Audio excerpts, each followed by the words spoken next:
This is Donna Quisenberry from Q2 Database Consulting Services. We have been providing full service, super simple CRM database and marketing solutions specifically to loan officers for over about 15 years now. What we do is we help you take all those great ideas that you get from events, books, other loan officers, and excellent business coaches and help you to actually implement them into your daily business. Speaking of excellent business coaches, we are thrilled to have Victoria Fifield with us here today. Victoria has coached hundreds of mortgage industry professionals from all over the country for over 10 years now. She and loan officers not only develop tailored, mortgage-specific business plans, but also helps you to take the necessary actions and accountability to implement those business goals. Victoria is now going to take us through 3 success ingredients found in top producers' business plans. And by the way, we absolutely encourage you to jot down your questions during the webinar. We will give you a way to submit those questions to us at the end of the webinar, and we'll definitely get back to you promptly. Take it away, Victoria. Well, thanks, Donna. First of all, I just want to say I love this topic. Anything that has to do with business planning and goal setting, I just totally geek out on this stuff. So I was thrilled when you asked me to share some insights on this very important but really, truly overlooked subject. Now, every loan officer who reaches out to me for a complimentary business coaching session can expect to be asked the following question.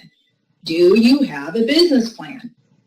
Now, 9 out of the 10 times the answer is no, which actually really shocked me at the beginning of my career. Coming from a corporate background myself, strategic planning, business planning, and goal setting, these are just activities I was expected to engage in, at least annually. But I found it wasn't the case in the mortgage industry. Now, 10 years later, I am happy to report that this has changed. And, there are more and more, I'm being told, that the companies are asking for goals from their loan officers and even have taken the leap to provide business plan templates to their loan officers to fill out each year. So that's the good news. Now, Donna and I, in our effort to combine our biggest strengths and provide value to today's class attendees, decided to hone in not on the entirety of what it takes to develop a business plan, but instead to give everyone a place to start immediately on the building process, starting off with 3 ingredients I have found to show up over and over again in the most successful mortgage professionals' business plans. And Donna will share the mechanics within the ACT database system that can easily support or actually help activate those 3 business plan ingredients quite easily. The first ingredient in developing a successful business plan is what I call looking back to leap ahead.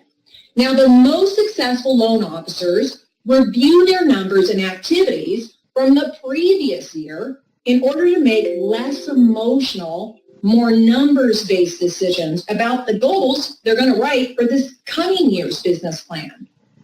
Sounds basic, right, Donna? But you'd be surprised how most people simply regurgitate goals instead of actually examining what worked and what truly didn't work in terms of growing their business. Example, when determining which referral relationships are worthy of your continued pursuit, your partnership, your marketing engagements, how do you go about setting those goals and a budget for the new year if A, you don't have every referral partner you actively pursued in a database, B, you haven't logged every lead you received from those partners, and C, if you can't review how much time and money was spent on these relationships? It's unrealistic to think you can remember everybody and everything you did with these people in the pursuit of growing your business over an entire year's worth of time. So the tendency is to write business goals for the new year based on emotion rather than facts, based on memory rather than data. Now, where does that generally lead us to? It leads to repeat mistakes and unfortunate lack of growth. Now, here's what top producing loan officers look back at in order to leap ahead when writing their business plans. Number one, lead sources, which includes not only past customer and referral partner generated leads, but marketing sources, such as internet, website generation, social media advertising, hard mailings, magazine ads, radio, seminars, etc. When you can easily look back on reports to determine who and what have been your best sources, then you can simply double up your money and time into those sources and cut out the rest. But until you have a system to track all of your lead sources and easily calculate each source's lead to close conversion ratio, you'll find that you fall prey to spending time and money all over the place, simply taking a stab in the dark, so to speak, and hoping about what works instead of knowing what works for you. Well, the great news is that type of tracking that you just talked about, Victoria, is super easy to do and report on from our ACT iLoan database solution for mortgage professionals. Let me break this down and show you how you can actually achieve the powerful referral partner strategies that Victoria just coached us on. So what we're looking at here is the ACT database solution for mortgage professionals in the cloud. And one of the things that Victoria had stressed is the importance of tracking your lead sources in a database tool. So the nice thing is in ACT, it's very simple to add a contact record and indicate an ID status. So you've got a lead or a prospect, and then you can very simply add them to a particular type of prospect group. So Victoria had mentioned, no matter what you're doing in terms of getting leads, you want to make sure that you're tracking this. So if you've done like a home buyer seminar and you get some contacts from that seminar, you would add them to the database and then very simply add them to that particular group. The nice thing in a tool like ACT, you then have very quick, easy visibility by just going to groups and seeing a breakdown of your different prospect types. And then it's very easy to do a lookup and analyze and communicate to the people in from these different lead sources. The other thing that Victoria had stressed was, of course, making sure that you are also recording where your lead sources are coming from. And specifically for realtors, you would want to do that by name. So in the ACT database, you can indicate, how a lead came to you on the screen, but then you can also specify the actual person that sent you that lead. So this is critical especially for realtor referral partners or CPAs or estate planners or those type of ongoing lead generators. You want to make sure that you're tracking that in your database. And then it's very simple to look up in your database and find out, what referral source sent you the most business for any given time. The other thing that Victoria had mentioned is to have a way to analyze the time that you spent on these relationships. And one of the things that you can do in an ACT database, there is a history report that actually summarizes the time you spend with a certain contact. So an example of one is shown here. So for this contact, Cynthia, the loan officer has so far spent a total of 3 hours communicating with that contact. So then you can aggregate and pull up all the contacts sent to you by a certain referral partner and start analyzing the amount of time that you're spending with them. The other thing that this can highlight for you is, especially when you're talking about realtors, is it can help you determine what realtors are sending you very well qualified leads versus maybe the realtors that are sending you people that they haven't qualified at all, and you end up spending a lot of time but not actually getting a deal from that referral.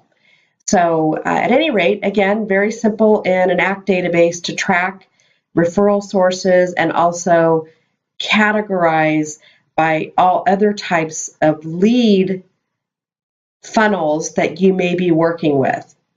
So with that, we're going to go ahead and go back to Victoria and continue with our coaching. Number 2, referral relationship development, which includes all direct and passive engagement, such as the networking you do with your referral relationships, co-marketing, co-hosted events, your check-in calls, the pop-bys you do, your value-add emails, the appreciation events you throw, the lunch and learns, the open house assistance, the broker opens, the sponsorships you help out with. Now, here's the thing. Not all referral relationships should be treated equally. Not every realtor or financial planner should get your cream of the crop offerings or attention.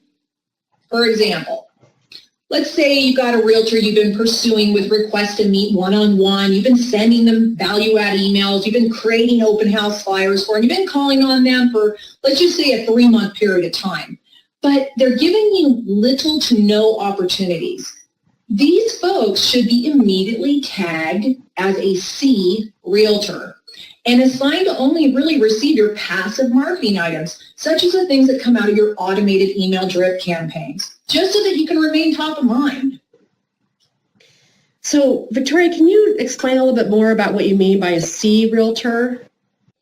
Absolutely. Your referral partners in your database should be additionally ID'd or tagged as not only a realtor or financial planner or divorce attorney, but they should also be categorized per their level of engagement with the loan officer in terms of lead generation and the strength of the relationship. Now, you can categorize your referral partners as A, B, or C, or platinum, gold, silver, or any other descriptive method you really want to use. Okay, so do you mind breaking that down a little bit more and give a description of what exactly you would mean by an A, B, and C realtor? I don't want to assume that our listeners know what you mean by this method, and frankly, I've heard a lot of different sort of descriptions of what that would be. So what do you suggest? Sure. Now, here's what I've established with my own coaching clients. Okay, this is the example that I use. So an A referral partner is likely going to be described as a partner that the loan officer feels they've won over. They're getting everything they can from them, someone they likely co-market with, or perhaps they help to sponsor things for, but they no longer require the chase because they're talking regularly. The trust and the loyalty that's been built, and the relationship has likely become almost closer to a friendship rather than just a pure referral partnership. Now, a B referral is where a lot of your direct energy is going to be spent. These are the folks who are not on firm standing with you. You're unsure if you're really their go-to person, or maybe they haven't really given you anything yet, but they're responsive, and you've simply got to stay in front of them consistently in order to win over that next lead. Bs could also be described as a listing agent on the other side of your deals that the loan officer is wanting to wow and follow up on after the close.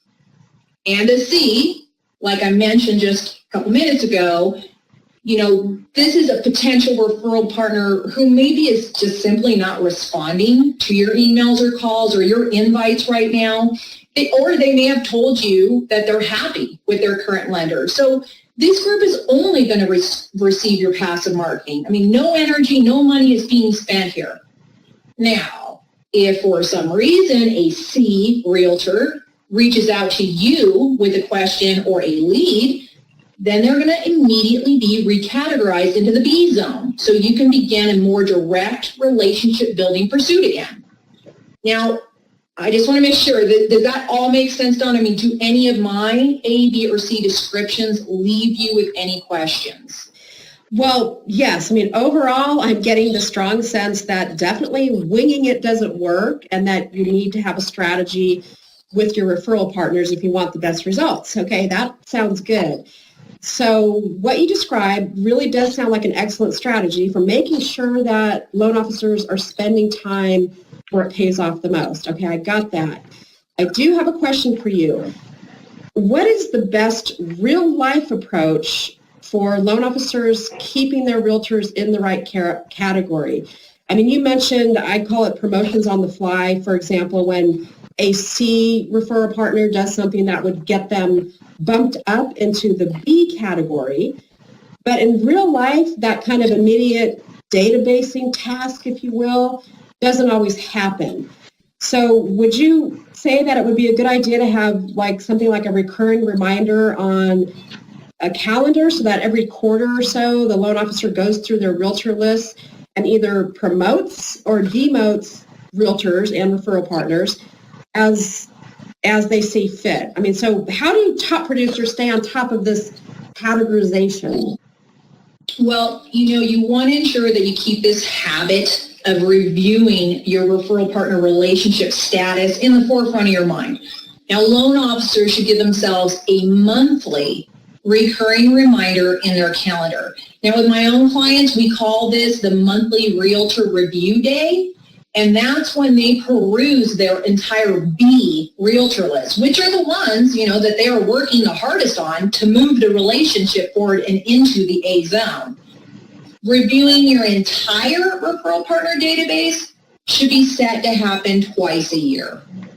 Now, the fact is that in all of your varied attempts to build and cultivate referral relationships, you've got to be able to look back on exactly what you did for each of your targets to see if you were consistent in your efforts, what mix of value you brought to the table, and the type of responses you received from your targets over a specific period of time.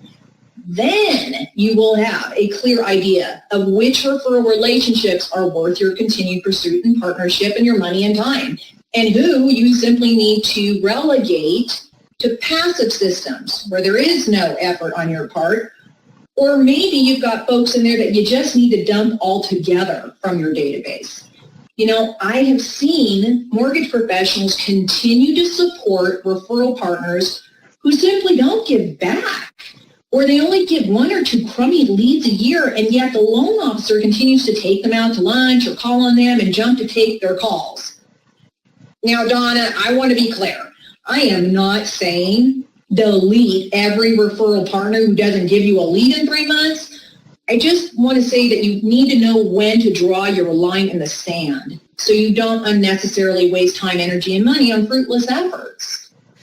Wow. Okay, that's a lot of great, fertile strategies and ideas, Victoria, that I feel like loan officers can actually really use because, again, it's been sort of like these blurred lines about how to really organize and approach the different categories of referral partners, especially if you're tracking that in a database. What's the easiest way to do that and really stay on top of it? So I'm going to do a breakdown right now to show how you actually can use the ACT iLoan tool, make all of this work, and keep the categories and the strategies in your daily business and something that doesn't just sort of fade away with time.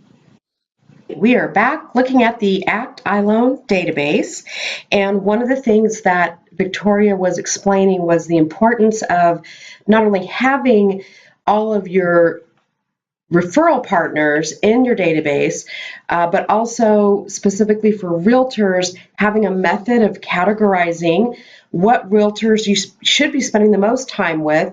Either they are an A realtor and you've already got an established relationship with them, or they're a B realtor and you're working on getting them bumped up to that A level.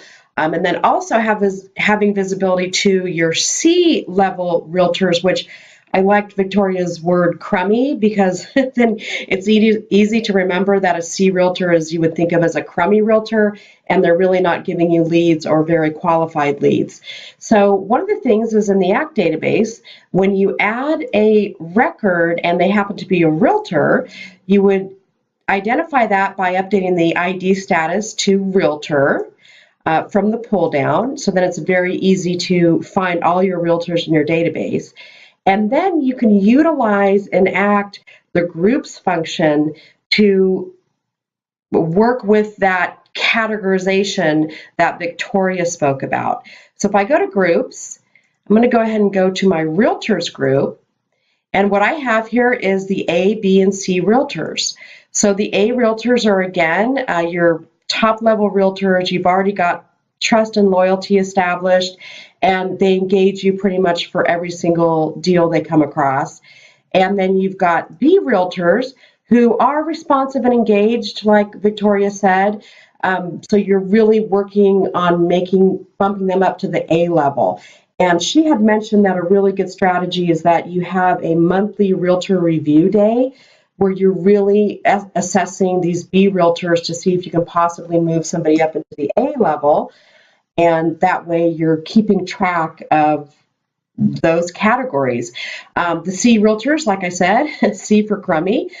So either you already know that they're partnered with another loan officer, and or they're unresponsive, or maybe they send you those crummy leads. So again, very easy in ACT to have that visibility, and then very easy to pull up these lists and do further analysis or record the communications that you're making with these realtors. So in that aspect, what you can do is, in terms of recording your communications with these realtors, which equate to your ability to analyze the time spent. We had talked about that in a little bit earlier in the segment, but very easy in ACT. So if you give Charlene a call, you can just click on record history, and you completed the call, and maybe you followed up on business strategies, and then you can make notes here about the call. So you have that in your database, and very easy again to go and analyze the type of interactions you're having with your referral sources. Okay, the other thing that Victoria brought up was you want to really also have a way to not only categorize your realtors, but also be able to look them up, report on the amount of revenue that they're generating for you. So again, in ACT, it's very easy to look up all of your business that came to you from a particular referral source. Here, I just did a quick lookup on all the contacts that came over from a realtor referral source. And then you can further fine-tune that report by looking up based on just a specific referral source. And then further to that, you can quickly just click the Excel button, and that will shoot out a report to Excel for you. And the nice thing is the Excel report will automatically do totals for you. So this is just a quick report. I pulled up an ACT and took just a few clicks, and it's showing me all of the business that came to me as a loan officer from my realtor partner, Randy Springsteen, and also all the loan information is here. But most importantly for this analysis is the grand total of loan volume that this referral source sent. And then you can also do any other calculations you want, of course, because it's Excel. And again, very easy to pull that out of your ACT database with just the click of a few buttons. Okay, so this brings us to the end of segment 1 of the 3-part series for Top Producers Business Plan Ingredients. This was looking back to leap ahead. The next 2 series includes a focus on customer service goals and then also automated marketing. Victoria and I are so excited and grateful that you took your precious time to watch this video, and absolutely hope that you found it valuable. Before we wrap up, we wanted to extend some special offers to you as a thank you for listening. Victoria, can you please tell them a bit about your offers? Absolutely, Donna. What I would like to extend is a complimentary 60-minute business strategy session, plus a free copy of my mortgage-specific business planning e-workbook called Winging It Won't Work. All you have to do is just email me at bizcoachvictoria@gmail.com. That's bizcoachvictoria@gmail.com, and mention this webinar, and I'll send over the ebook and get you on my calendar for your free session. Okay, awesome. And we at Q2 are very happy to offer a complimentary 1-hour database management and marketing coaching session, plus 1 month of ACT iLoan for mortgage in the cloud for free. So this is a quarterly service, which means you get 3 months for the price of 2. And what this includes is your own ACT iLoan database in the cloud with your web and mobile access. It includes all of the setup, meaning if you have one or many Excel files, CSV files, other applications that you use that you need to export data out of, we help you with those exports, and then we import all that up into your database for you. And that's included, again, at no charge. The other thing we include is a free Jumpstart training video, as well as unlimited access to a complete e-learning video library. We also offer some automated marketing add-ons, which I'd be happy to talk to you about. So thank you again, everyone, for your time. Victoria and I would love to hear from you today to answer any of your questions and assist you with your coaching, database, and marketing needs. Have a wonderful one. Thank you.